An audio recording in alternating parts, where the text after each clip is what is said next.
Welcome to the Kings Beat podcast. I am James Ham, your Kings insider for ESPN 1320 and the Kings Beat. Joining me, Mr. Brenden Nunes from the Kings Pulse podcast and the Kings Herald. What's going on, Brenden? Not too much, James. Just you and I today. No Sean Cunningham as of right now, but I'm doing well. Another day in the life. Yeah, Sean went camping this weekend, and I think he's lost in the woods. So, no, he just needed, he had a busy day and couldn't fit it in, and that's the way it goes sometimes, which is good because we got three of us, and we've got options. We got a lot to talk about, Brendan, and at the same time, we've got nothing to talk about because it is the dog days of summer. I see a corgi poking through into my bar, poking her little nose through. I don't know if she'll make it in or not. Hopefully not, because that could lead to some destruction. But yeah, it's the dog days of summer. I don't know about you, but the weather's been really strange here. Like it rained last night a little bit, and then it started raining in the middle of the day for a little while. I guess it's good for the garden, not great for fire season. Just waters the weeds. But yeah, are you staying cool, locked in your house, locked in your apartamente? I am, and I probably could be better about checking the weather each day, and instead of just thinking tomorrow's going to probably be similar to how today was, because the day that I actually dress for triple degree or triple digit weather, then all of a sudden it's just not that hot anymore. So I probably could pick my outfits a little bit better, but I'm not complaining. It is a lot hotter here than what I'm used to. Brendan's out there wearing like a tank top, some like short shorts, and some flip flops, and then looks outside and it's raining. Yeah.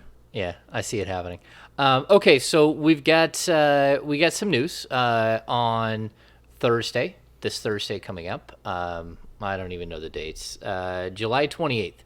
We are doing Off the Record with the Kings Beat Virtual Happy Hour Part 7. Deuce is Wild. And that's going to be with Deuce Mason of the Deuce and Mo podcast.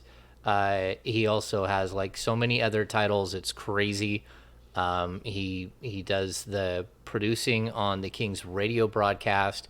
He is the the voice of the Stockton Kings. He's got a lot of things that he does, which is kind of the way that this business goes now. Many of us have many jobs that we do. But Deuce Mason is going to join us for the happy hour. If you are not a premium subscriber to the Kings Beat, you will not get an invite to the happy hour. And if you're going to miss a happy hour, it's kind of a bummer because happy hour is a lot of fun. It's going to go from 5:30 to 7:30. We're going to talk about Deuce's story coming to the league and how he's built his media empire with Morgan Reagan. And he's got a great story. If you don't know Deuce's story, it's pretty amazing. We'll have a few drinks. We'll get a little loose. We'll talk about things we probably shouldn't talk about. And it'll be a good time. So if you're not a premium subscriber, you won't get the invite. There's still time for you to become a premium subscriber. If you're watching on YouTube, first and foremost, give us a thumbs up. Secondly, subscribe. We're almost to 2,000 subscribers on YouTube, which is amazing because we've only been doing this on YouTube since January. And so the growth has been super fun to watch. But there's also hiding in the description down below, there's a link to become a premium subscriber to the Kings Beat. And the biggest thing with being a premium subscriber is you get access to the happy hours, and the happy hours are they are a highlight. Everyone seems to enjoy them thoroughly. We have Q&A, we have all kinds of stuff. You get to be interactive, and I usually give out free stuff, and that's cool. So maybe you get a free Off the Record with the Kings Beat Virtual Happy Hour t-shirt. I don't know. There's plenty of prizes to go around. Off the record related merch and everything. Custom made. Yeah, custom made. Yep, it's good stuff. And I actually have male and female versions of that shirt, which is unusual. Normally I just order a bunch of basically men's sizes and then people work it out. But no, I've got two versions of the Off the Record shirt. So Brendan, let's get to it. We'll start with Sean's favorite portion of the show, especially on Tuesdays, which is Tuesday Overreactions. The Kings are one of 7 teams who have called on Donovan Mitchell. Donovan Mitchell clearly is about to become a Sacramento King. What are your thoughts? Clearly, I mean, I think that a former MVP should be enough to get it done. If they need two, the Kings can make that happen. So I think it only makes sense. Um, Oh, so it's you're gonna use like Chima Moneki to go get Donovan Mitchell. I yeah, see. I see where you're going there. that's the highlight piece. I mean, what's weird is that because there is a pre-built relationship with Donovan Mitchell and De'Aaron Fox and Donovan Mitchell and Davion Mitchell. Those guys have familiarities with one another off the court. It's just that like with the Kevin Herter trade specifically and that first round pick having locked up so many future years of first round picks for the Kings, that's where it gets really difficult to see how this would work, right? Because you would think any Godfather package offer for Donovan Mitchell is going to include 3 first round picks and 4 swaps, or as close as you can get to that, along with whatever current players are happening. Could the Kings, am I understanding right, that the Kings could technically alter those restrictions that are on the Herter pick? Yeah, you can alter the restrictions on a pick without any question. You can renegotiate those terms after the fact. Without, it's not like, okay, so like almost every NBA contract is fully guaranteed and non-negotiable, right? There are non-guaranteed deals, which we've seen for guys like Chimezi Metu and even KZ Akpala and Chimo Moneki. Both of them have non-guaranteed contracts. They're actually heavier contracts than what I would normally assume. So in the NBA, there's something called an Exhibit 10 contract, which is usually just a training camp deal. And Brendan and I were discussing this a little bit coming onto the show that in the NBA, you're allowed during the regular season 15 regular rostered players and then your two-way players. So you're allowed a 17-man roster. You don't have to have a 17-man roster. You can actually get by with a minimum of 13 players walking into the regular season. And then if you have two-way players, you have two-way players, and that would put you up to 15. But you can always leave 1 or 2 roster spots open. You can also not have two-way players. Two-way players is a new thing. It's like, I don't know if it's 4 years old, 5 years old, something like that. But it keeps going up. The two-way contract has been morphing, especially in the age of COVID, to where now the two-way contract is worth the full half salary of a league minimum salary deal. So like it's worth like $502,000 to be a two-way player. That's pretty good money, especially for like second round picks, undrafted players. Keon Ellis like goes undrafted on draft night and lands a two-way contract, and he's going to get paid more than probably like 80% of the second round picks, because a lot of those guys aren't getting deals at all. They could get, again, they could get an Exhibit 10 contract. So to get back to what an Exhibit 10 contract is usually a minimum deal, like very small deal with like 25,000 guaranteed or 50,000 guaranteed, and it's just for you to get through training camp. And some of them even go lower than that. You can get like a $25,000 guarantee just to show up to camp. And there's also some mechanisms put in place. So there's an option for a team to say, look, if we cut you and you're one of the final 3 picks, one of our final 3 cuts, we can allocate you to the G League. If you accept that G League assignment, then and you stay in the G League for 30 days or 60 days, we'll give you an additional $100,000 bonus. So it's a way to pay a guy who might have options in Europe to go to the G League and actually, make some money playing professional basketball. But I think my point to this was that is not what KZ Akpala and Chima Moneki got. They got much larger guarantees. I think both of them. We know for sure that Moneki's contract is $250,000 guaranteed if he makes the opening day roster, and then Oh no, it's 250,000 guaranteed for training camp, and it's I think 500,000 if he makes the opening day roster. That's a lot more than most Exhibit 10s or most like entry level contracts for undrafted or players coming from overseas that you have no idea, like those guys. And I think KZ Okpala's deal is either the same or very similar. So yeah, the Kings can have. I don't know how we got fully sidetracked on this, except for the fact that you mentioned that they could trade an MVP for Donovan Mitchell. But yeah, the Kings have flexibility in their roster all the way up until they still have an open standard roster spot if you consider Akpala and Moneki as players who will actually make the opening day roster. That puts them at 14 players, and then two ways. They actually have 16, so they can carry an additional 4 more players through camp and even keep 1 more player if they wanted to. That's a long way of saying, what do you think, Donovan Mitchell, Sacramento King? I think it's the only obvious outcome here. I'd be shocked if it didn't happen at this point, obviously. Okay. I don't even know what a package would look like. It's definitely including Keegan Murray, right? Ooh, I don't think so. You don't? You can get it done without Keegan, though? Like, I know from Sacramento's point of view, they wouldn't want to do that, but you have to, no? I feel Okay, like that's so your best asset. see, that's going to be a good discussion because I was going to ask, can you get it done without? Because you brought up the relationship of De'Aaron Fox and Davion Mitchell. Can you get a Donovan Mitchell deal done without either Fox or Mitchell being involved? I think so. And hasn't a lot of the reporting been that, like, Utah wouldn't want to take a player that is maybe making a substantial amount of money right now? Like, they'd rather go for a little bit of young assets. Like, I don't know that Fox even has that great of value to Utah. Yeah, I don't think Fox. Okay, so I would say no, you're not going to trade Fox in that deal.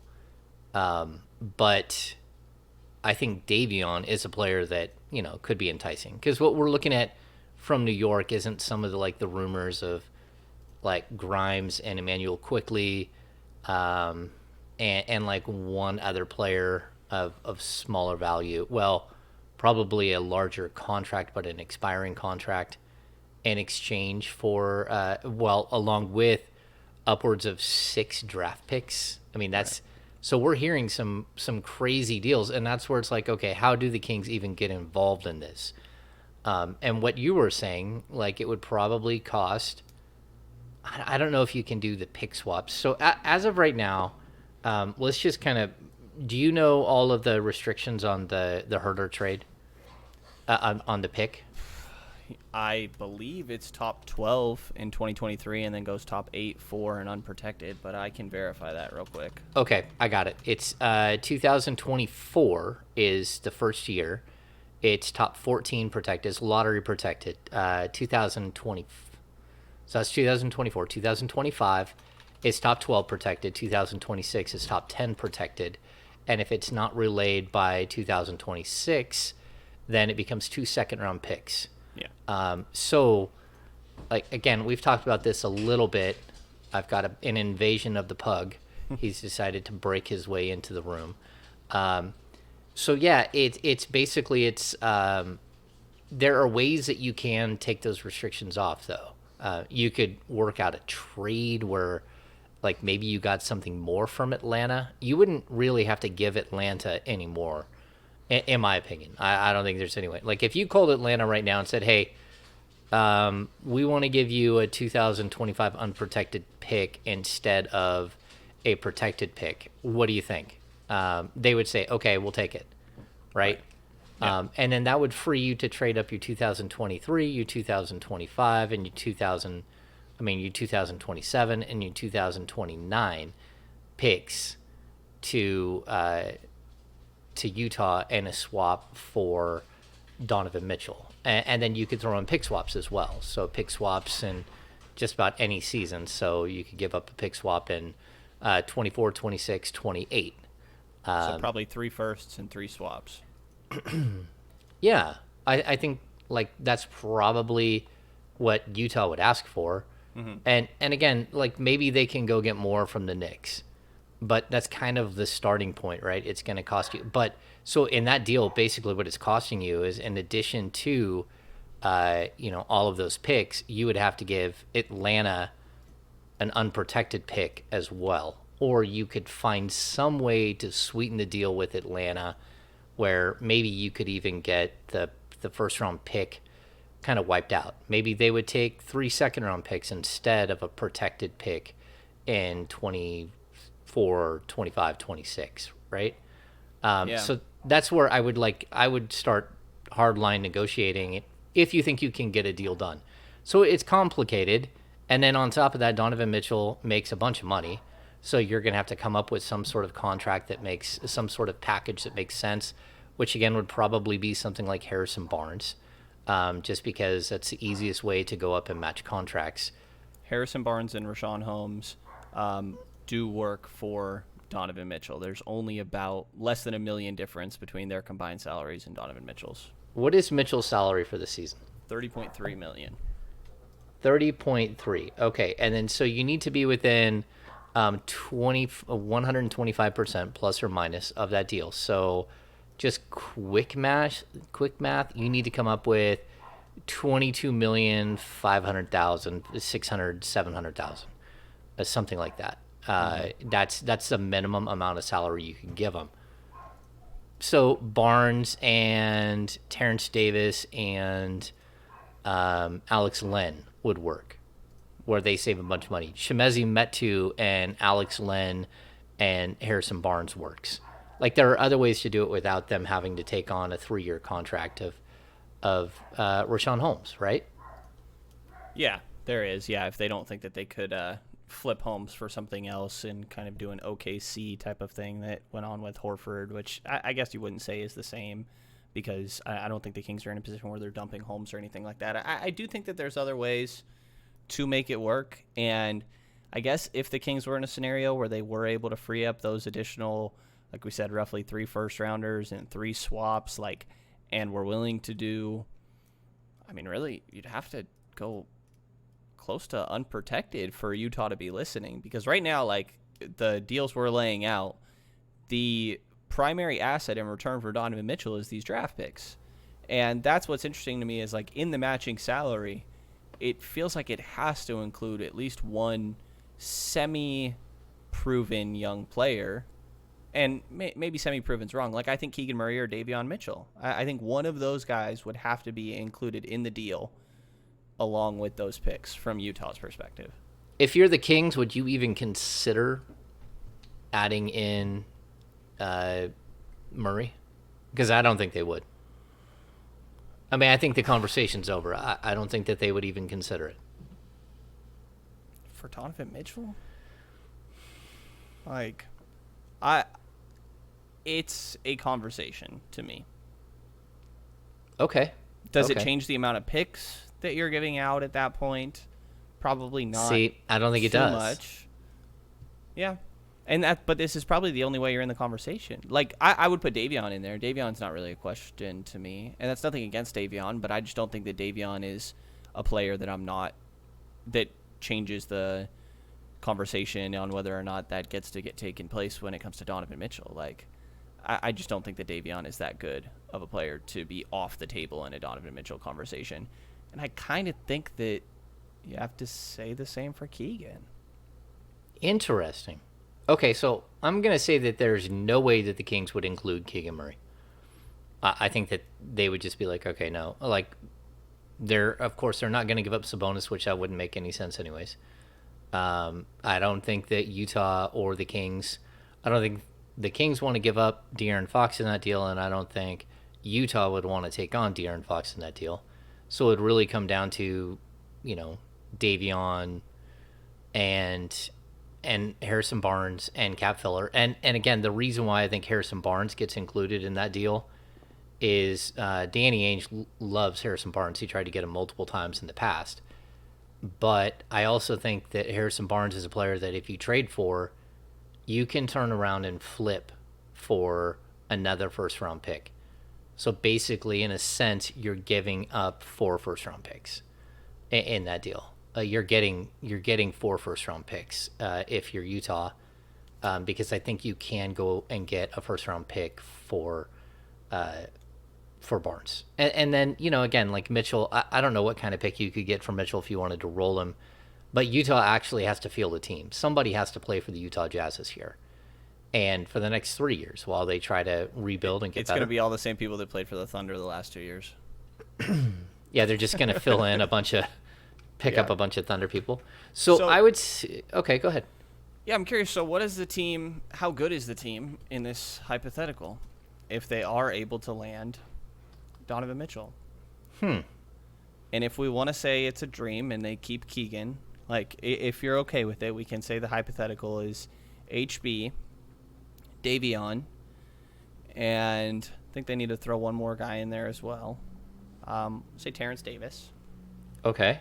HB, Davion, and Terrence Davis, and the 3 firsts and 3 swaps for Donovan Mitchell. How good are the Sacramento Kings with De'Aaron Fox, Kevin Huerter, Donovan Mitchell, Keegan Murray, DeMontis Sabonis? And you still have Malik Monk. You still have Herter. Okay, so Herter's going to be your 3. Okay, so, man, I wish I had the trade machine in front of me. This is interesting because we're just spitballing here, people. We're not saying that this is going to happen. This is just like an interesting conversation on how, like, if there was a deal to work out. So if I'm the Kings and I'm in this conversation and I start playing with contracts and, I need to have all the contracts in front of me. As of right now, I don't, but let's just say I do. Let's say I have Kings salary, which I know the Kings salary. I don't know why I'm even having to look this up. Because it's more because I don't know Davion's number specifically because I just wouldn't. Oh, it's 4.8. Okay, so we're looking at 4.8. Harrison Barnes is at 18.3. Well, you can even say 18.4. And 4.8 to... Okay, so I got that at 23.2 million. Okay, so we're already in the ball game. Now I'm going to throw you for a loop. Oh, God. If I'm the Kings, I'm thinking, okay, if we're going to do this, we're going for it. Oh, no. So I want Pat Bev. How do I get Pat Bev included? Because if I'm the Kings and I'm giving up Davion Mitchell, Patrick Beverley's on a 1-year, $13 million deal. I know that to be the case. So, and you said Donovan Mitchell is 32 million? 30.3. 30.3. Okay, so now we're looking at how do you get within so we're looking at 43.2 million. This is fun. Like, I didn't expect us to have this conversation. 43.2 times, well, actually 43.2 times 0.75 equals. So the Kings got to get to 32.4 million. So It's tough without including Rashawn. well, you could use Rashawn and get right to that point. That would be one way to do it. But you could also do Terrence Davis, Alex Len. That gets you to 31.2 million. Throw in Chimezie Metu and you're there. So What was it again? Sorry.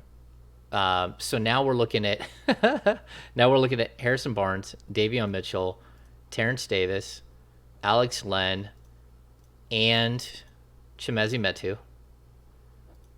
Those 5 players and a 5 for 2. And you could actually get to the salary to bring in both players. I guess you could also do Trey Lyles in there as well, as opposed to Chimezie, but that would get you up to the mark. Yeah, I definitely like the idea of getting Pat Bev back as well because I mean we're talking about the need for a third string point guard right now, and if Davion was included in this deal, backup point guard becomes a more important issue right away. Even though you have guys like Herter, Monk, Donovan Mitchell who can kind of initiate, you would need to fill that spot. And Pat Bev being a culture guy, like you could see how he'd be intriguing. I did not expect to have this conversation, James. Yeah, because I didn't either. Because I mean, I expected to discuss Donovan Mitchell, but I didn't expect to get into like the semantics of it. Definitely, was more of the would you give up Davion? Would you give up, who would you give up? So in that deal, you're giving up 3 first-round picks, maybe a couple of seconds because you have seconds. The Kings do have, I think they have seconds in almost every draft for the next 4 years, 5 years. They've got a bunch of seconds. You still have to work out something with Atlanta, but again, Atlanta would owe you to take protections off, or maybe there's a way to give Atlanta something and then somehow get that brought down to to 2 seconds or 3 seconds, right? Huh. Okay. And then So we do all of this, and then the Knicks come in with 6 first-round picks, and you lose. pretty much, that's exactly what ends up happening here. But for the sake of this conversation, if you're good with it, I figured out what the rotation would look like, and I'm curious. Well, that's quick. Brent, you're on your feet here. I'm curious how good of a team this is, James, in the Western Conference. Your starting lineup, in my mind, De'Aaron Fox, Donovan Mitchell, Kevin Huerter, Keegan Murray, and Domantas Sabonis. Yep. And then off your bench, your first 3 are Pat Bev, Malik Monk, and you still have Rashawn Holmes. Okay. And then you're still working with Trey Lyles, Chimezie Metu, Okpala, Moneki, Ellis, Keita. But I think you have 8 very good rotational NBA pieces with Fox, Donovan Mitchell, Kevin Huerter, Keegan Murray, Domantas Sabonis, Malik Monk, Rashawn Holmes, Patrick Beverley. Like, this is a playoff team. How good of a team is this, James?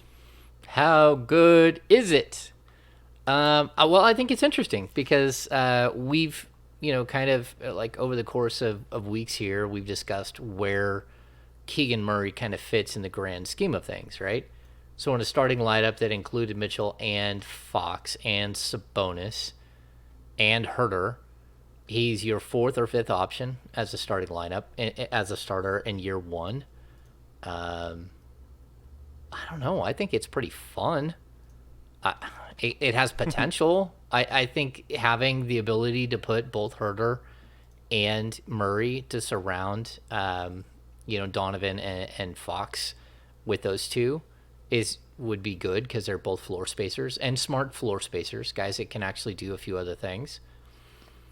I don't know. I'm going to say it's probably a 6 seed. Yeah, I think with so the potential for more. Like, again, you've given up all your first-round picks. Well, you haven't given up all your first-round picks. I think that's something that should be pointed out, that you're still going – you can't – the Stepien rule stops you from doing something crazy like having no first-round picks. And pick swaps don't really hurt you, especially in the first, 2 years, because if Utah is going to implode this thing and the Kings are going to be a better team, there is a good chance that you're not going to lose your pick swaps. We always think that, but even like the Philadelphia deal, the last pick swap is what got Vlade in that. And even that pick swap, I mean, sure, you could have had Tatum, so that's a big deal. But I also think that, Tatum versus Fox, Tatum is a better player right now, but if you switch their positions and put one of them on the Kings and the other one on the Celtics, does De'Aaron Fox develop differently than Jason Tatum if he's in a better situation? Possibly. So anyway, that's something that could be discussed. It's something that we can't actually put we don't know how that whole thing would work out. But I think it's interesting because your pick swaps are, again, they're risky. Somewhere along the way they'll be risky, but are they a huge risk? Would Donovan Mitchell want to stay? That would be one of my other questions. How long is Mitchell under contract? 4 years. Oh yeah, he's locked up. Yeah, and you're looking at basically in 3 years you're looking at $300 million players. You're already looking at basically the outline of $300 million. I think it's interesting, and I really like the idea of Donovan Mitchell cutting as a cutter off of Sabonis, and as a spot up off of Fox, and running the show for a large portion of the game where he's he takes over the control of the ball. Yeah, I don't know. If I'm the Kings, there's no reason not to call and see if you can figure something out. And like I've said a million times, Like you can the war chest that the Knicks have is a little. It's not as good as it sounds. Like I know they have Dallas's pick this next year, but that pick is top 10 protected, and then it does something weird after the top 10 protection. So it's one of those picks that looks a lot better than it is, and when you really get down to it, it's not that great. So that's one thing that I would caution, that there are going to be some of these picks that you hear that are so highly touted by the Knicks. At the end of the day, they might not be as good as you think. And even though we think that the Kings would be a better team, we also have to live in a world where the Sacramento Kings have missed the playoffs for 16 consecutive years, and that's a problem. 16 consecutive years they've missed the playoffs, and so they're always in the lottery. So I have it right here. Let's see. The 2023 Dallas pick is top 10 protected in 23, 24, and 25. And then if it's not conveyed, it becomes a 2025 second rounder. The 2023 first round pick of Detroit is protected 1 through 18. So you're probably getting that pick. Well, oh, geez. See, and again, if it's not conveyed by 2027, then it becomes a second round pick. They have Washington's first round pick, and it's for 1 through 14, 1 through 12, 1 through 10, 1 through 8, all the way up to 2026. And then it becomes a second round pick, or 2 second round picks, a 26 and 27 second round pick. So again, like some of these picks, they aren't really as good as what you would think. We're also looking at the 2025 Milwaukee Bucks pick, which that's not going to be a great pick. And the Knicks picks. And if you put Donovan Mitchell on the Knicks, like how good are the Knicks? Then I think that's going to be a question too. Do the Knicks have the potential in the Eastern Conference for that pick to be like a mid-20s pick? Sure. You know, they've got the makings of a decent squad, especially in the Eastern Conference. They do. I think that even with the Kings potentially making that deal, I'm with you. I think it's like a 6 seed with the potential to be a little bit better, sure. But I don't think that's a good enough outcome that we're talking about for all the assets that it would take Sacramento to get in the Donovan Mitchell conversation. Like, I think that what Minnesota just did with Rudy Gobert is already very borderline on, more often than not, you see teams do this when, like, Drew Holiday or Anthony Davis, when they are just that one piece away from being a true title contender, and not teams that are just trying to make a jump like into the playoffs, you know, or even Minnesota, like they're sitting at 7 last year and they think that this can jump them into top 3, top 4. Like, I still don't think that that's the type of jump that you want to be taking, or the type of ceiling you want to have after you spend all the assets that you did in a Rudy Gobert style type trade. And I think that, like, I don't know, the Kings making this deal just to be sort of around the 6 seed range with potential to be higher, I think is a tough outcome. But I also understand the reality of it being the Sacramento Kings, and I've kind of started to appreciate even more so the value of just being a solid team for a little while, and how much that would mean for this organization and their perception around the league, and just ability to actually get people in their door and things like that. So I think it's too much for not a good enough team, a team that you still look at and say, I don't know who the clear-cut star of this team is. There's a lot of all-star caliber talents. I guess Donovan Mitchell would be the best out of the 3 between Fox, Mitchell, and Sabonis. But you still don't have a clear, like, this is my go-to guy throughout the postseason. Like, I don't know. It doesn't make enough sense to me for all those assets. I'm thinking about it, and I actually think it'd be a really good team. I think it would, because here's why. It's because you're gambling on it being a 6 seed this season. I think that's a safe assumption. Like, you would have an opportunity to be a 6 seed this coming season. You'd also have an opportunity, if things were going really cool and everyone was having a good time, to extend a guy like Pat Bev for maybe another 2 years, right? and keep him in the fold. And so you're also banking on the fact that Keegan Murray has the potential to get much better, to become a much better player than he is in year one. And even year one, Keegan Murray, I think we're expecting to be a pretty solid player. So your ceiling, again, you put Fox and Mitchell together, and you don't know. Maybe it doesn't work. Maybe it's too much, the same thing. Maybe it's too much ball dominance. But if it does work, it would be like extremely exciting, and both of them could be all-star level players. I don't think there's any question. And for that matter, Sabonis is a two-time all-star. He can also be an all-star again. And you would be doing this knowing that all of those guys are basically here during their prime, with Keegan Murray coming up, but you got them at 25, 26, 27, 28, 29, right around that range. You've got them all locked up. I'm intrigued because I think you would still have the opportunity to get better every offseason. You could make trades. You could, do all the things that you can do to make a team better each and every offseason. You'd have the ability to, still, we're even talking about Rashawn Holmes would still be on that roster. Yeah. Either Trey Lyles or Chimezi Metu is still on that roster. You might have the potential to be pretty good. I don't know. Maybe you surprise somebody. Maybe you are better than a 6 seed. Maybe we're just being a little too tame. So yes or no, would you do it?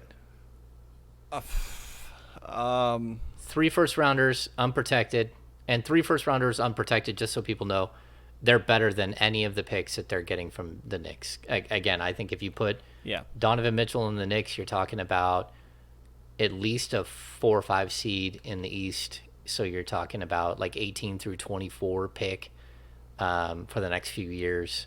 And then all of the other picks are so incredibly protected that you even have an opportunity for not one of those to be relayed and all of them to become second-round picks.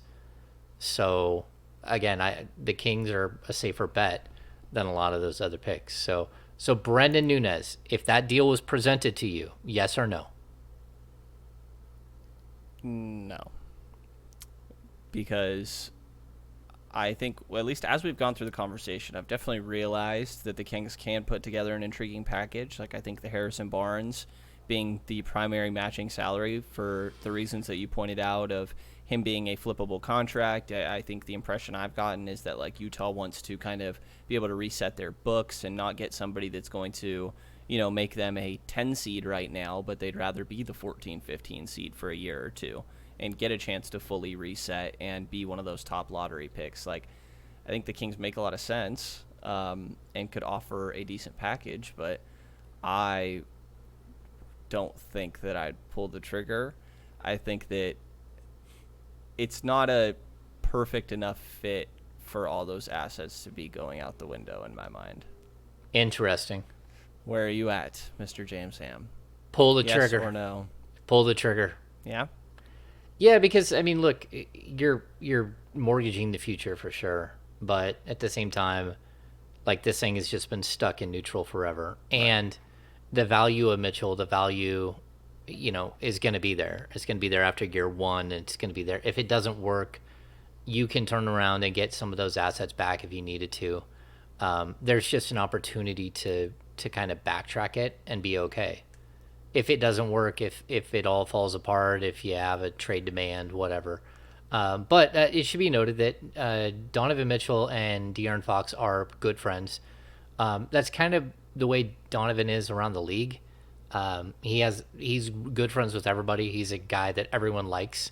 But Donovan and De'Aaron played against each other in AAU. They've known each other since they were like in their early teens. And so there is that kind of connection. And you would hope that would lead to something. They're from the same draft. And, the Kings, to be honest with you, they could have had this package a long time ago.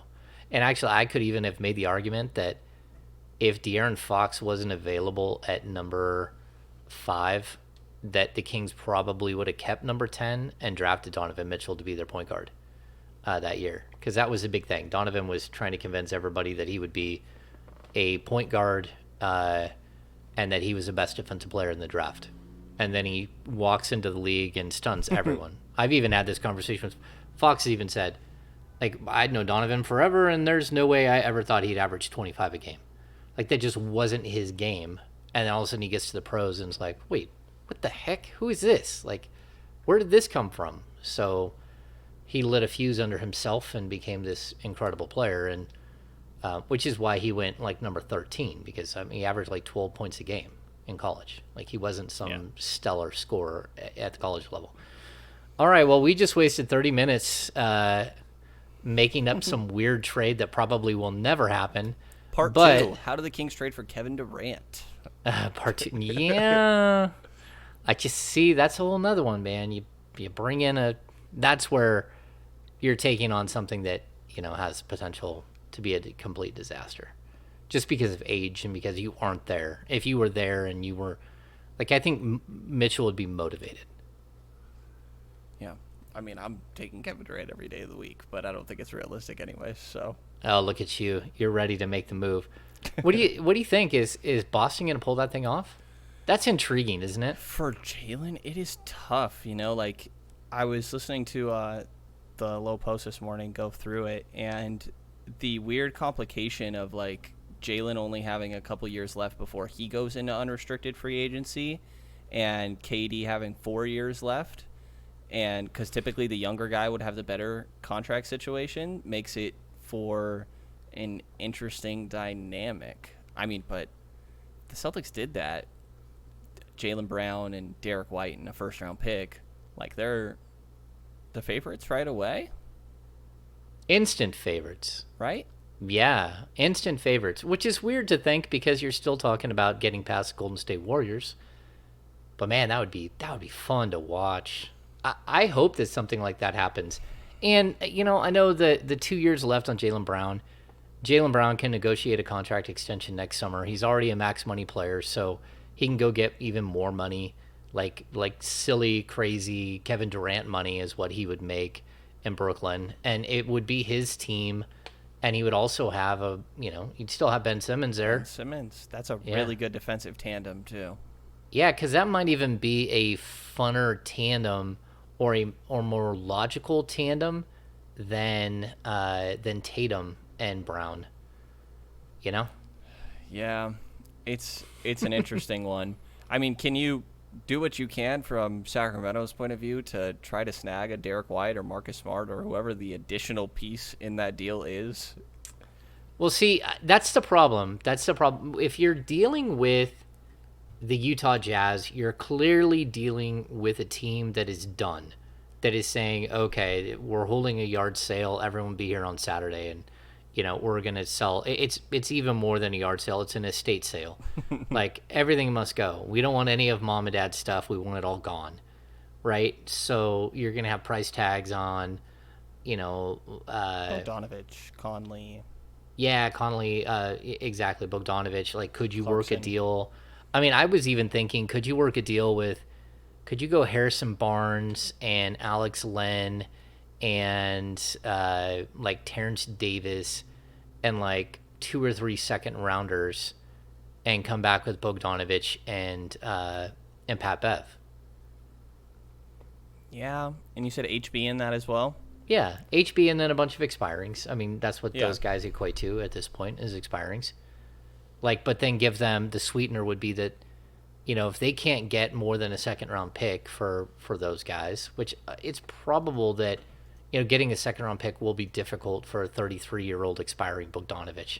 Getting more than a second round pick, getting more than a second round pick for Pat Bev is going to be difficult. But could you swap out pieces and make it work?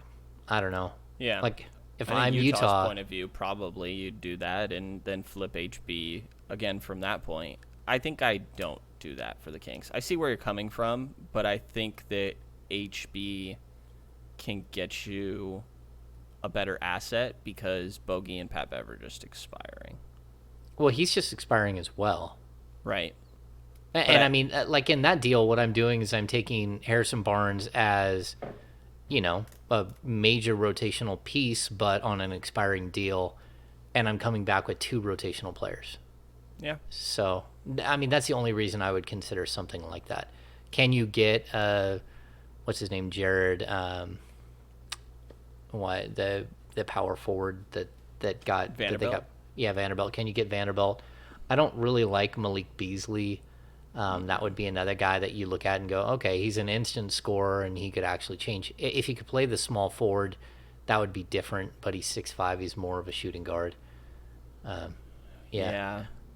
I don't know. It's interesting. Jared Vanderbilt is somebody that intrigues me. His shooting isn't great, but that's rim protection from before, which is something that Sacramento doesn't have on their roster. I think it's intriguing, and I'm ready for these dominoes of Donovan Mitchell and Kevin Durant to fall already. I am too. Sorry we went down the ridiculous. We didn't intend to go down the ridiculous, especially not for that long. But once you dig into it, it's like, okay, there's a lot of information here to take in. And I think the biggest piece that I would say is that if it's not for a player like Donovan, you should at least take in that this is sort of the mechanisms that would be in place if the Kings do chase someone else that's big, that becomes available in the next 3 months, 4 months, 5 months leading up to the trade deadline.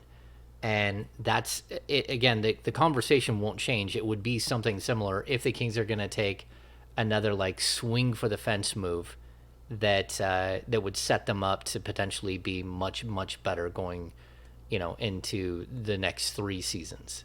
And it's going to take multiple first round picks. It's going to take working with Atlanta to take some of the pick restrictions off. So it could be a little dicey and a little complicated, but at the same time, I think it's a good discussion because you kind of see that there is a framework in place where the Kings could potentially go and do something of interest. And maybe it works, maybe it doesn't. I'm going to say that while he would not do it as far as Brenden and I would make a trade like that, I don't think it will happen. So if that makes sense. Yeah. From your point of view, how rare or new is it to see the Kings name mentioned in this sort of conversation? Like, is that something that's been more common with Monty, that since that regime has taken over, they've been more active in their name popping up in trade talks, or do you think just this is kind of about normal? No, it's not normal. Actually, I'm even gonna say this. It's kind of like when we post a video to YouTube, we do a keywords. You add in keywords at the bottom.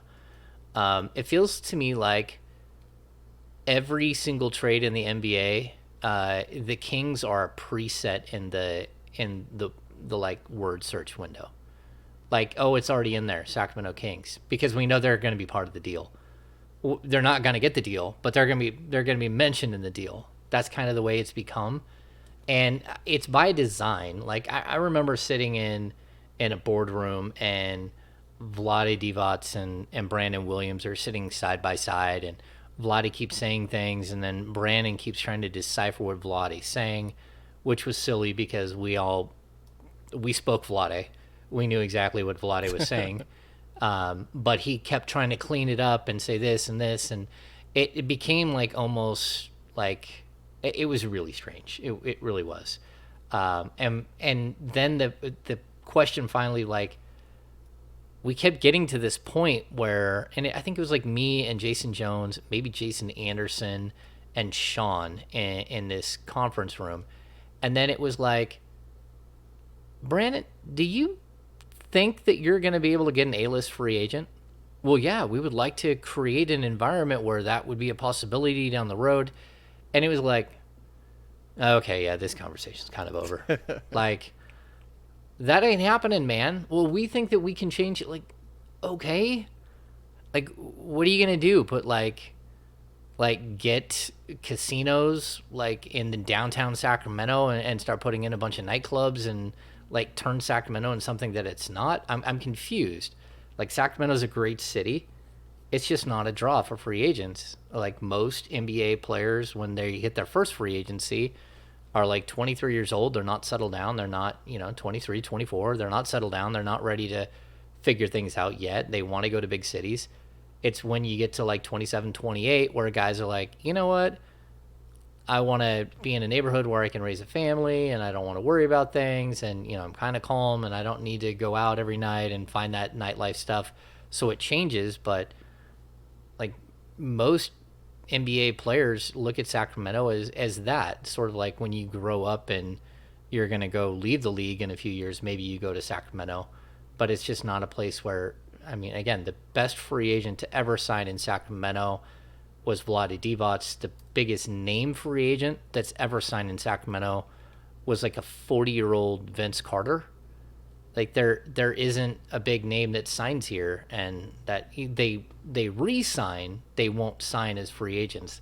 And so we were lost in this conversation with somebody who literally thought he had the magic potion to change the whole, course of history and time. The only way to do that is to go out and build a really, really good team that everyone in the league looks at and says, okay, I might be the piece that could put them over the top and go win a ring. And we saw that in the early 2000s with guys like Jim Jackson showing up, and you know, guys who thought that they might be that one last missing piece that could help put the team over. But that doesn't usually happen. It's just not the way it works in Sacramento. Yeah, definitely. So trade is the way to go, whether it be the three primary ways or only ways to acquire players, or trade, draft, and free agency. And free agency is just a certain caliber of player off the board for the Kings, or they're not going to draw serious consideration until they step up their game themselves, like you said, and somebody can look at it as a kind of missing piece. So being involved in these trade conversations is kind of the way to build out the roster. Yeah, it's logical, but you can't do one every 4 years. That doesn't work.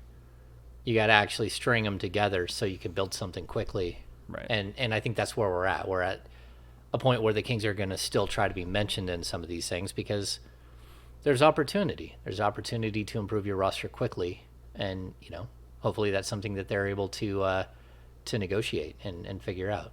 Yeah. The wording we heard nonstop is "we're not done" from Monty McNair, right? Yeah, we're not done. I think he had hats made. We're not done. No, he did not have hats made. It's a funny mantra. Let's get to our second topic, which is going to be short because we didn't expect to spend that much time on our first topic. But the Kings defense, they didn't address it at all during the offseason. I mean, in all honesty, not to be completely just shine these guys on, but Keegan Murray is an upgrade defensively. Kevin Huerter is an upgrade defensively over Buddy Hield and Tyrese Halliburton. Malik Monk is not a defensive upgrade at all. So how do you get better, Brendan? I know they signed Mike Brown and brought him in to change culture and to scheme this thing, but how do you get better on the defensive end if you don't have better defensive players? I think it's just buy-in. When I think of a culture in Sacramento slowly starting to build itself, specifically with Mike Brown in mind at the head of that, I think that it materializes itself when it comes to on-court production on the defensive end of the floor. I think that communication is something that we heard nonstop last year. I know the reality is they also just didn't have very many good defenders. They had a lot of bad defenders, to be honest. But I think there also was an aspect of the communication not being great. And I don't think that there was a chemistry between everybody on the team that really will help on the defensive end of the floor. So I think they did make some okay improvements to the roster defensively, and it's mainly addition by subtraction in my mind. To be honest, I think Buddy Hield and Marvin Bagley are two of the more bad defenders in the NBA. They are often not in the wrong spot, and all it takes is one person to fall asleep or make a mistake defensively for everything to kind of fall apart. And I think it's easier, at least I understand, if a guy like De'Aaron Fox at the top of the key isn't going to be super locked in, because he knows at some point in those 20 seconds, Buddy or Bagley are going to make a mistake and somebody else is going to get a basket. So I think having this trust in culture and chemistry should really help on the defensive end, because I think they got rid of the guys that are just straight up bad defenders and brought in okay defenders. And if everybody can play their role, I think that you could be talking about you're still 20th on defense, but is there a world where that's possible? Like, I think so, because the bottom teams in the league in defensive rating last year are just the worst teams in the league. Like, 30th is Houston, 29th is Portland, 28th is Sacramento, or 28th is Indiana, 27th is Sacramento. Like, and it takes a while before you reach a serious playoff team. 26 Atlanta, who was in there, but they have a ridiculous offense in place is the only reason. 25th, you have Washington, the Pistons, the Bulls. Like, all the bad teams are the worst defenses in the league. Like, there's just no, you have to get better, I guess, is the point. And I think that they have a route to be better. I don't think that they're going to be good. They just need to not be horrible. I agree. I mean, and I think with Mike Brown, there's potential for you to get to the top 15, but that's a huge leap. I mean, it's a tremendous leap, especially when I just don't think that you have that many players that are going to play minutes that can actually be defensive pluses. So, again, like in year one, if Keegan Murray is lucky in year one, he'll be a league average defender. Like, is there a possibility he can be a plus defender? Sure. But in year one, no. Like, he's going to take his lumps, right? Even if he is mature. There wasn't a time, as good as he was at Summer League, there wasn't one game where I was like, wow, he was really good defensively today. Yeah. I mean, I think there are moments, especially against, like, Chet, he had a few moments. I think there are moments against Paolo Banchero where he made adjustments, and I thought he was pretty good. I was impressed that he was able to hang with Benedict Mathurin for stretches. There's also one or two plays where it's like, oh, yeah, that's not going to work. Okay, so if we assume that the three guys you brought in, two are going to be more stable versions of what you had before. Like, again, I think Herter is a better version defensively than Buddy or than Halliburton. So let's give them, a little bit of a bump there. Like, you're not going to get so many blow-bys, and you're not going to get backdoored to death. All right, so we'll agree that can be the case. Keegan Murray is better than what you had with Marvin Bagley. I think he's better than what you have with Chimezie Metu. I think Trey Lyles, he's more versatile than Trey Lyles. Okay, so let's say he's a plus over what you had before. I'm not really going to worry about Malik Monk because he's going to be your scorer off the bench, and we're not going to really count on him to be a lockdown guy. He's going to be a guy that covers the other guy that Davion Mitchell is not covering in most situations. So your path to improvement is, number one, Sabonis, who really isn't that bad of a defender in my book. He's not a rangy defender. He's not a versatile defender where he can defend multiple positions, but he is a big space eater, and he's also a dude who is absolutely spectacular on the defensive glass and ends possessions. So the Kings have always had this problem that they can get a stop, but even when they get stops, they're not good enough on the glass to end the possession, and so there's a lot of offensive rebounds. That just doesn't happen with Sabonis around. He's just a outstanding rebounder. So I think he'll help you there. He's not a shot blocker at all, but he is a good position defender, and he eats up a bunch of space in the key. But then I got these four guys. I wrote on this the other day. We have to see something different from Fox. The numbers just bear out that in the pick and roll, he can't defend the dude in front of him in the pick and roll. He gets lost on the screen or whatever it is. He's got to be more locked in. Although we do have that weird stat that Roland Beach gave us, and then Will Z actually went and made a graphic about, where against the top 30 scorers in the league, Fox is just absolutely spectacular. He has like the second best field goal percentage against. He holds everybody well below their averages, well below. And it's the other guys in the league, all the other players in the league that he doesn't fare as well against.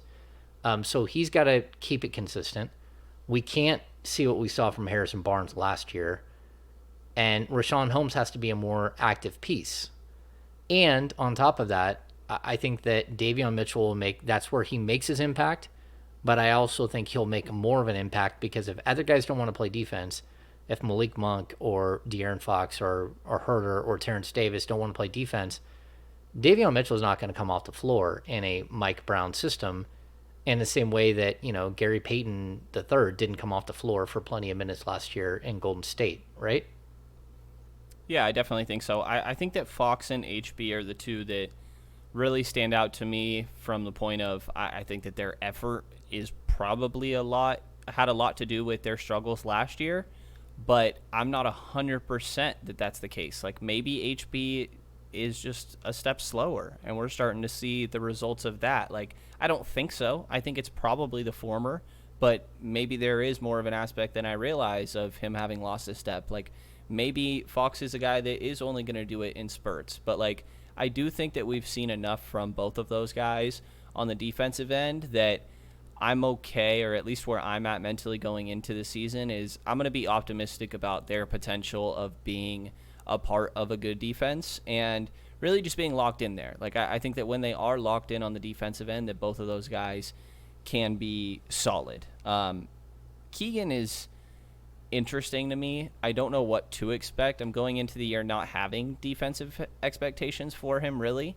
I think that kind of the way you laid it out earlier makes a lot of sense. I think that he'll have his moments, but more often than not, like if he's a plus defender, that's a phenomenal outcome in year one, and I wouldn't bet on that. Herder is another interesting one to me because I do think that he's a very big improvement from Buddy Hield, but obviously that's a low starting bar, and like Herder is the lowest starting bar that there is. But I think that Herder's got good length at 6'7", and the more that I kind of watched some of his film during Atlanta defensively, I was kind of impressed. Like I think that I could be surprised by his defensive impact. And then the question for Davion, weirdly, I think that his defensive impact and the questioning surrounding that comes back to his offense.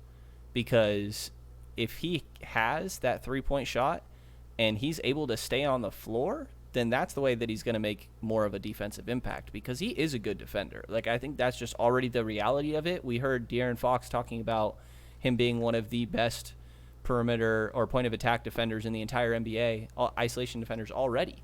And like, I just think that that's the reality of it. But there are times where he's not the most ideal guy out there because of his offensive abilities or lack of spacing, really, and that shot going down. So if he's a better three-point shooter, there's a way that this team is even better on the defensive end because he gets to be out there more often. That makes sense. Yeah, I mean, I totally agree. And I'll say this too. Like, I'm looking at some of the stats. Like, Harrison Barnes last year, he was in the bottom 5% of the league in closeout situations where he's trying to close out a shooter, right? He allowed 1.35 points per possession in those situations. So, just so people know, 1.35, that equates to he allowed in closeout situations where he's going towards a man on the perimeter, like a three-point shooter. He allowed them to shoot, it's slightly over 45% from the field. That's what 1.35 points per possession is. And against the pick-and-roll ball handler, he allowed his opponent to score 1.039 points per possession. So in the pick-and-roll situation, the ball handler scored over 50% from the field. That's what that equates to. And the problem that we have is that of his 770 defensive possessions on the season, 440 of those were in those two types of situations. They were by far the most types of situations that he was in as far as like the closeout situation and the pick and roll ball handler situation. It made up 57% of all of his defensive possessions. And I will make this argument. First of all, I don't think that Harrison Barnes at age 30, the way he takes care of his body, is just going to naturally slow down. Is he more of a stretch 4 than a 3 at this point? That is possible. And the Kings haven't had the ability to really just let him play that stretch 4 and leave him there, because they even like this year, they don't have an NBA level backup small forward. I mean, we can say they can swing Kevin Huerter over there, they can put Terrence Davis over there, or KZ Okpala. They don't have another true small forward that is an NBA quality, rotational player at the small forward position. And so Harrison Barnes is going to play the majority. If he's still on the roster, he's going to play the majority of his minutes at that position. But specifically the closeout thing, I watched quite a few possessions, and he's always trying to help because the players around him were so bad defensively that when he went to close out his man, he's too far away and he doesn't have enough ground to make up. And he's not like a 7'3" wingspan guy that goes out and swats 3-point shots. So I think that that's kind of where Like I think there are ways that Harrison Barnes is a better player in those situations. I think you can also look at the pick and roll situation last year. Rashawn Holmes was gone so much of the season, and so as a pick and roll handler, you're caught in a situation where you're really relying on the big man to do something to help you. And I don't think the Kings had guys that did they make some plays? Sure, but Damian Jones, Alex Len when he got to see time, even like Nemias Queta played minutes last year. It was only 12 games, but those are minutes that Harrison Barnes, his defensive rating is based on some of those minutes as well. So I think Barnes can be better in those situations. As far as De'Aaron Fox has to be better than he was last season. And then when we get to Rashawn Holmes, if he can be on the floor, and we've had Sean talk to us about the potential for him to be a starter or for him to be a major cog in this season.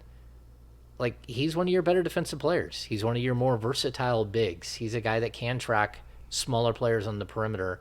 And if he's healthy and he's right and he's not fighting with eye problems and with personal issues, and he's willing to accept a role, then you might actually have something there that you can work with. Like, there are plenty of teams around the league have a big man like him hiding on their roster, whether they make $10 million a year or not.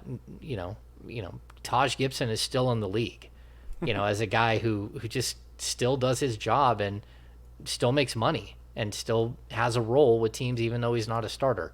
So I think he can help them, even if it's in like a Kevon Looney role for this team. Question for you. All right. The Kings are playing the Boston Celtics. Who guards Jason Tatum? Right now? Yeah. Well, I mean, you're going to try Herter on him, and that may or may not work. You're going to try Harrison Barnes on him. That may or may not work. You're probably going to even try Keegan Murray on him. And this is the same, scenario for Paul George and the Clippers, or if you want to say Luka in Dallas, or KD in Brooklyn, or wherever he ends up. Like these LeBron James. Yeah, these elite wings in the NBA that are starting to, it at least feels like, become more and more common, or that's what's populating the top talent in the NBA. Like, do the Kings have a good wing defender right now? I think that I have Keegan Murray do it, but a lot of that has to do with, I think HB would do a better job this year, but I think it's more of a, Keegan, we need you to be a good defender in your future, so we're going to give you these tough assignments from your rookie year, so that way you can slowly get accustomed to being the guy that is checking them. And that's just because I don't think that, I am worried that HB lost a step and isn't a great defender anymore. Yeah, I think my response would be that on nights, there are going to be nights where you give up 35 or 40 to a guy, and it's about being able to play defense, being able to slow the other guys on the court, being able to control that side of it, and hope that you can get away with it, and then also hope that offensively you're going to be good enough. So, and I made this point last week, I'll make it again now.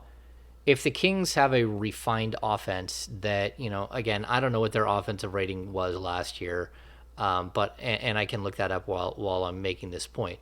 But if 109.6. Okay, and where'd they rank? It was, Yeah, we're probably going to look at 24th. Okay, so again, if they have a more efficient offense, they were heavy in pace. They were 8th in pace in the league. Their offense rating per Basketball Reference is at 109.9, which was 25th out of 30 teams, and their defensive rating was 27th, right? And their net rating was 25th. But if they're a more refined offense, and last year they finished 20th in field goal percentage, they finished 24th in three-point percentage. If you can put the ball in the basket, it gives you the opportunity to go set your defense. You don't get killed in transition. That's one of the biggest problems the Kings have. And I think that this year, just the basketball IQ of this team, the fact that they have Sabonis, the fact that they have more players who are like thinking players that are going to do things within the flow of the offense. You might have one or two guys that do, ridiculous things on occasion. Just like throw Terrence Davis and let's say Malik Monk in that situation where you like they take some shots that you're not happy with, they do some things that you're not happy with, they force some things. But my point is that if you consider the fact that the Kings have cut down on that type of player, and even if some of those players are still on the roster, they might not even play that much, and you can have a more refined offensive game that is efficient, you might be a better defensive team. You should be a better defensive team. And let's also throw in the fact that last year, rebounding wise, where they finished in the league, total rebound, they're 26th. Yeah, 26th per Basketball Reference, and you have them at 27th. And defensive rebounding, they were 23rd in the league. If you take out the 15 games that Sabonis played, I'm gonna bet you they weren't anywhere near that. He is and not only Sabonis, but like you also had a Dante DiVincenzo, who in the last 25 games of the season was a strong rebounder, 4.5 rebounds a game from the 2 guard position. So when you add those things up, rebounding big man that got 12 and a half a game, and a guard that you threw in at the midseason who coming off the bench got you 4.5 boards. That's an extra 17 boards a game that you were getting. Whether all of those were on the defensive end or not, they weren't, but most of them were. A good portion of them were. So my point is that I think you can be better by doing some of the things that the Kings were just really bad at. Offensive efficiency and a defensive rebounding. I think those are ways in which you can end possessions and you can actually set your defense and you can be better. And just in those things alone, I think if you are good at those things and good at communicating, you're 20th in the league in defense without even really adding some of the other ingredients that we already know that they can improve on. The De'Aaron Fox issue, the Harrison Barnes issue, the Rashawn Holmes issue, if he can stay on the court and be part of this, improving with Herter over the other guys. And again, like Harrison Barnes, I don't think will be hung out to dry by Herter in the way that he was by his shooting guards last season. Yeah. I think that there's going to be less of that. I think that definitely makes sense, and I like you highlighting the offensive efficiency and rebounding. I think that's a sneaky way that this team could be better defensively. I also think forcing turnovers, like just mucking up the game. You don't have a great defensive roster. Like Minnesota is getting pointed to a lot. Like this is what they did last year. They don't have a good defensive roster, but they're just freaking annoying. Like they're just playing extremely aggressive defense, and that is one of the things here. Like the Kings don't have all too many disruptive defenders, and this is my moment to highlight Keon Ellis and why he should play 30 minutes a night. But I think that I would like to see the Kings that were 22nd in turnovers per game, or steals per game, last year. That I really think that they would benefit from just being more aggressive and annoying and trying to force turnovers. And obviously a team that in my mind is still going to be electric in transition with De'Aaron Fox and Sabonis outlet passes. I think that Keegan really excels in that aspect, and so does Herter and Malik Monk. So I think that forcing turnovers is something that I'm hoping to see a little bit more of as well. Yeah, who are the best 2 steal guys the Kings had on their roster last year? Probably Tyrese and Dante. 1.7 and 1.5. Only De'Aaron Fox at 1.2 averaged over 1 steal a game. That's a problem. And I understand what you're saying, but you lost your 2 most disruptive players on the defensive end, and you got to figure out a way to do it without those disruptive pieces. Right. And so I'm with you. Keon Ellis is a guy that actually does some things that is really intriguing. I just think it's really hard to see him getting on the floor. And then I go and I look at the team that Mike Brown had last year. They finished 4th in the league in steals at 8.8 steals per game. The Warriors did. And so, again, while they're an exceptional team, can you name one guy on that team that averaged 10 rebounds a game, or even really 8 rebounds a game? They were 7th in the league in rebounding. And, wow. So those are the things. Yeah, Draymond Green, 7.3 rebounds a game. Kevon Looney, 7.3 rebounds per game. You got to rebound as a family. And how does a team without Domantas Sabonis average, the Kings have Domantas Sabonis, who's going to get you, 12 and a half, 13 rebounds a game this season. And if you're looking at a team, again, like the Warriors, where they averaged 45 rebounds a game last year and finished 7th in the league in rebound. In defensive rebounds, They're second in the league. That is how you end possessions and get the ball going the other way, and you set up, it just gives you that extra push. You're not staying on the defensive side of the ball all game long, which I feel like the Kings do way too often.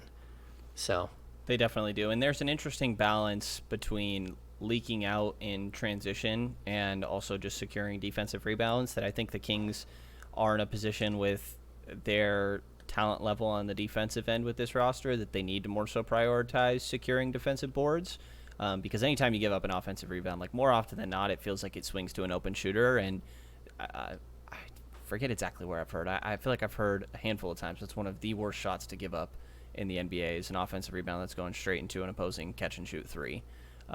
It's a tough scenario to be in, and I think that with a team that doesn't have the most talent on their roster defensively, that doing all those little things is extremely important. yeah, I mean, I think there's a world in which Keegan Murray and Domantas Sabonis average 20 rebounds a game combined between the two of them this season.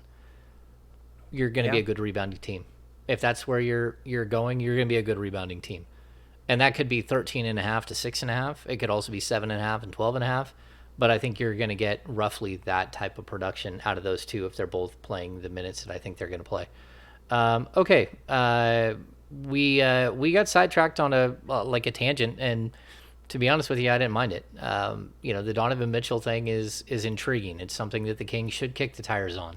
They should try to get involved.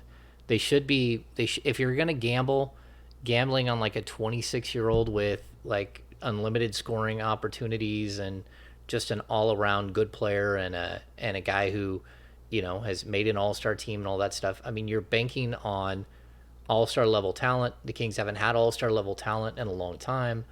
If all of a sudden you can have two or three all-star level talents, then I think you might be onto something.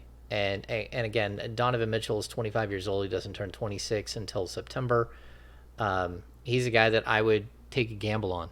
Take a gamble on a guy who averaged 26 points a game over the last two seasons. Can shoot the three, is known to play defense, can be a secondary ball handler and creator. I'm in. Brendan's not. He's ready to say no to any trade with Donovan Mitchell, even if they're giving him away for free. He's just not going to do it.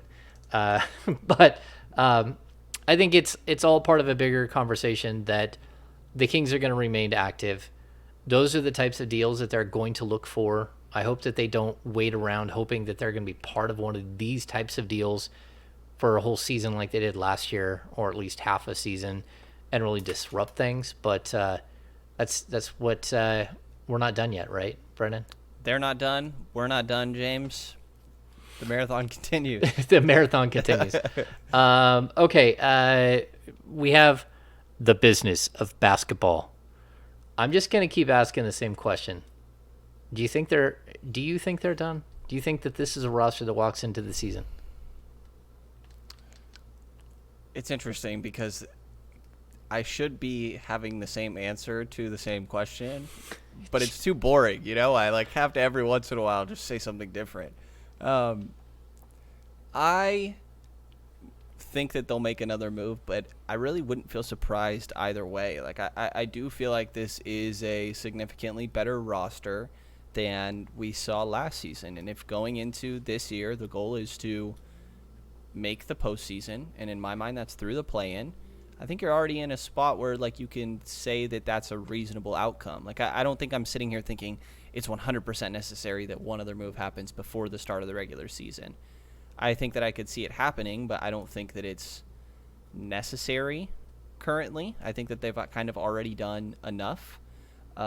Although there are obviously holes that need to be filled, with HB's contract also being an interesting scenario, Sabonis' role and contract scenario as well. So I could see it, but I think more recently I've kind of come to accept that I could also see this roster being the one that they go into opening day with. I think I thought that for sure there had to be another move prior to recently, and now I think that this could be it.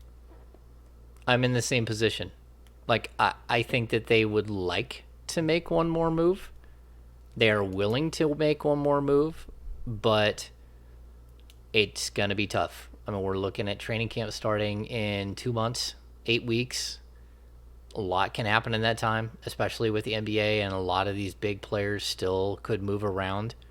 But I do believe that there's a good chance that they'll strike out, that they won't be part of a bigger deal, and that they'll end up with this roster. And I don't think that's a bad thing.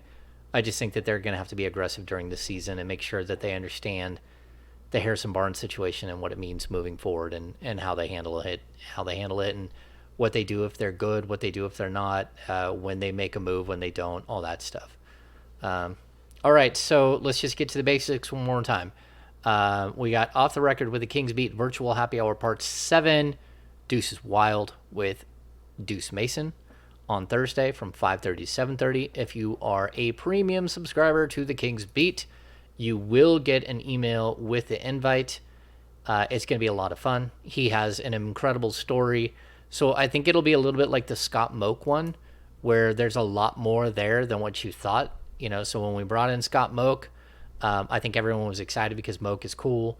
But then, like, some of the behind-the-scenes stuff that he can tell a story about was really, really intriguing. And I think Deuce is going to be very similar in that way. He's a good friend. I've known him for, I don't know, over a decade now. I've watched him grow, and he's a good dude and a good kid, and I'm glad to see him finding success. And he's going to be a blast to talk to.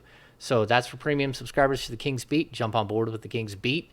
All of that information is down below in the description if you're watching on YouTube. Give us a thumbs up, subscribe. And Brenden, do you have any final thoughts? I do not. Tried to think of some last minute there. I don't think I got anything, James. I'm going to get to Godfather 2 here before the happy hour. Ooh. You got through the first one. You're impressed. You haven't watched The Offer yet, which The Offer is just about Godfather 1, but it's still... Oh, it's only about the first one. Oh, It's only about the first one. Yeah, you could watch it, but it's 10 episodes. I mean, we're talking about binge watching. Oh, yeah. So I'm binge watching House right now.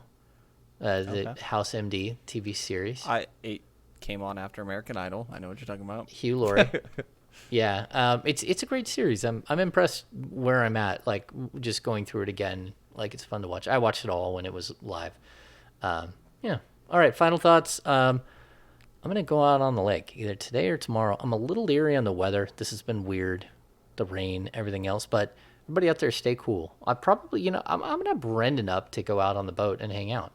Brenden, you want to come out and hang and swim in the lake? Let's do it, James. I thought you'd never ask. Yeah, let's do this. Let's do this. So, all right. Well, that's going to do it for this edition of the Kings Beat podcast. We will be back on Thursday. The happy hour we have Thursday evening. That should be a ton of fun. Sean should be back later this week. Yeah, I know he'll be at the happy hour. He should be on the pod. We'll either record on Thursday or Friday, just depending on when we can all get together, because we're going to do the happy hour as well. It'll be a little bit different than most weeks. So, okay, that's going to do it for this edition of the Kings Beat podcast. Thanks for joining us.